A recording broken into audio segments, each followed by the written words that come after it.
Your job isn't stealing your money. It's stealing something you can never earn back, your time. I'm not telling you to quit tomorrow. This isn't a burn your resignation letter on camera video.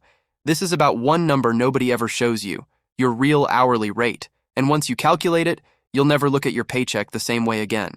But before I show you the math, I need to show you why you've never questioned it in the first place. Because the reason you've never run this number isn't an accident. Most people believe this.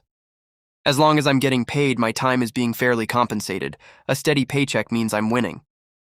And honestly, it makes sense why you believe it.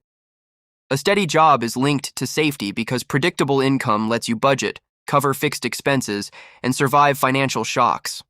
Older generations were taught that long-term employment is stability. Full stop.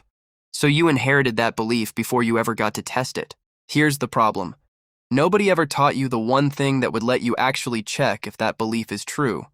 You were handed the goal, get a stable job, but never the formula to measure whether that job is actually stable for you or just stable for the company writing your check. And that gap, the thing nobody taught you, is exactly where the trap gets set. Because believing your paycheck equals fair pay leads you to make one mistake that's quietly costing you years of your life. Stay with me, because the next part is where most people get it completely wrong. Here's the mistake. You only look at your salary, the big number, 45K, 60K, 80K. You never calculate what you're actually making per hour because your paycheck doesn't show you that number. It's designed not to. The U.S. Bureau of Labor Statistics tracks paid overtime, but here's the part that should bother you.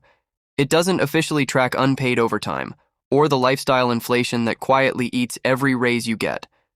That data gap isn't just a stat, it's a mirror. If even the government isn't measuring it, why would you?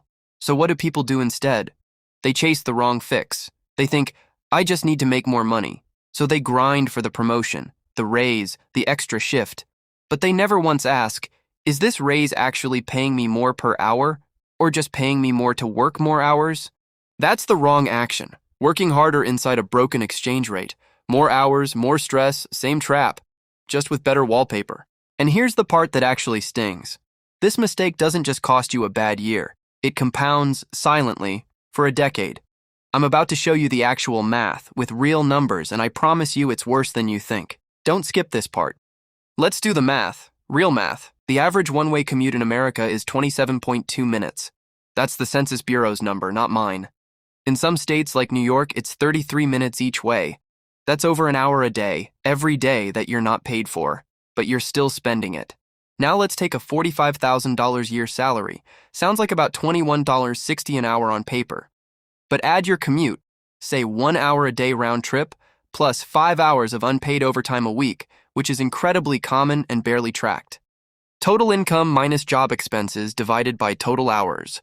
Worked plus commute, chalk prep time. That $21.60 per hour job quietly becomes something closer to $14.15 hour once you account for the hours you're actually trading, not just the hours on your offer letter. Now zoom out.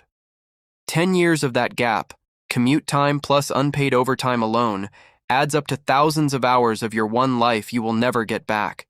Not because your job is evil, because you never ran the number, so you never noticed the leak. And here's where it gets worse.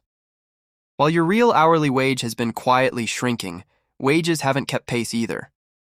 Worker productivity has climbed for decades, but pay for middle and lower income earners hasn't climbed with it. That's not an opinion, that's documented wage stagnation. Meanwhile, inflation keeps matching or outpacing whatever raise you did get. So even the number on your paycheck is standing still while prices move. Now compare that to what happens when money isn't trading for time, when it's compounding instead. Two people, same starting point. One starts investing a small percentage of income at 25. The other starts at 35. Same contributions, same return rate. The 10-year head start isn't a small edge.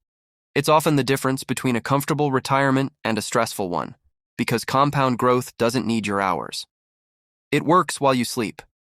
Your job can't say the same.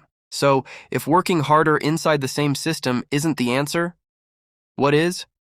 There's actually one formula, one number, that changes how you see every job, every raise, every opportunity for the rest of your life. I'm going to give it to you right now, and I want you to actually calculate it tonight. Here's the principle that fixes this, straight from Your Money or Your Life by Vicki Robin. Money is life energy. Every dollar you earn costs you hours of your one finite life. So the real question was never, how much do I make? It's, how much of my life energy does this actually cost me, and is it worth it? The tool for that is the real hourly wage. Total income minus job expenses divided by total hours. Worked plus commute, chalk prep time. Job expenses means everything the job quietly costs you. Gas, work clothes, the coffee you need to survive the shift, the stress-related health costs nobody puts on a spreadsheet. Once you run this number, you stop pricing things in dollars and start pricing them in hours of your life. That $6 latte isn't $6 anymore. It's 25 minutes of your real-life energy traded away. This isn't just self-help talk. It connects to actual research on something called time poverty, having no discretionary time left after work, commuting, and unpaid labor. Studies link chronic time poverty to burnout, worse health, and higher stress. And the cruel irony is, people in low-income jobs often work the most hours trying to escape income poverty, which drives them deeper into time poverty. The system doesn't just take your money, it takes the one thing money can't buy back. So here's your decision. Not quit your job. Just this.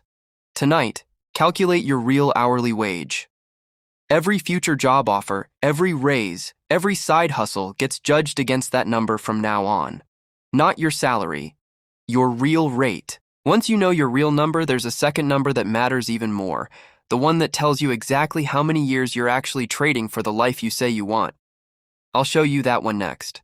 Follow so you don't miss it. Your job was never designed to protect your time. That was never its job. Protecting your time was always yours. You're not stuck because you're lazy or bad with money. You're stuck because you were never given the formula. Now you have it. Calculate your real hourly wage tonight. Comment your number below. I want to see it. And if this made you see your paycheck differently, follow, because next time I'm breaking down the number that matters even more than this one.